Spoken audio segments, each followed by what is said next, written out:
My English is really good. Do I need to take an IELTS course? Not really. IELTS is a very simple English exam, and anyone who is comfortable with the language should be able to take the test without a course. But walking blind into the exam wouldn't be a good idea.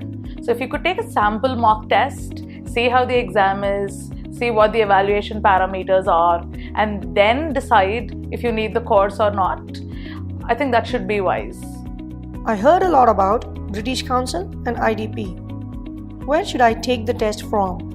Which one is better? British Council and IDP are partners of the IELTS exam, but they're not responsible for the test. As in, they do not prepare your question paper. So you really don't have to worry where you want to take the exam. You could take the test either with IDP or British Council. The score does not depend on where you take the test, but depends on your performance that particular day. I want to get a really good score. How many writing tasks should I practice? How many hours should I devote to IELTS each day? This is a very common question. A lot of students try and read essays which are online. Some of them even try memorizing the answers that are available. And I feel this is not a good idea to prepare at all. The best way to go about the IELTS test is to write a task and try to see if it matches the IELTS parameters or not. And if you can't individually gauge yourself, then I think a good idea would be to approach a certified IELTS trainer who knows the ins and outs of the exam and who understands what IELTS is looking for. And I'm sure they should be able to help you understand where you stand and what to do to get a good score. Which exam should I take?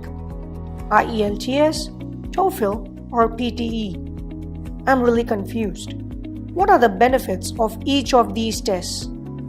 IELTS, TOEFL and PTE are popular English tests, but it all depends on which country you want to go to. But let's say you have no clue which country you want to go to, then I think the best exam is IELTS. Most universities in the US accept IELTS today. Stanford, Harvard, MIT, name the school, and they've said yes to IELTS. So it could be to the UK, it could be to the US, Canada, Australia, New Zealand, Germany. IELTS is accepted. PTE is more popular in Australia and New Zealand. TOEFL is certainly popular in the US, but it might restrict your options. So if you want one door to open to all countries, then for sure it's IELTS.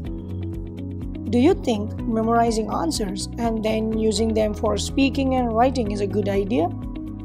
That's a question that really needs to be answered today, because there are a lot of books that sell sample speaking tasks and sample writing tasks, and students spend a lot of money buying them and a lot of effort by hearting these answers.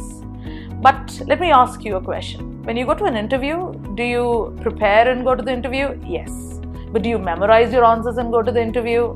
Well, no. I'm sure the examiner in the IELTS test can say if you've learned the answer or not. And we have no guarantee that the same question would be asked in the exam. And sometimes we end up giving the same answer no matter what question is asked. And so it's not a good idea to memorize tasks before you go to the test.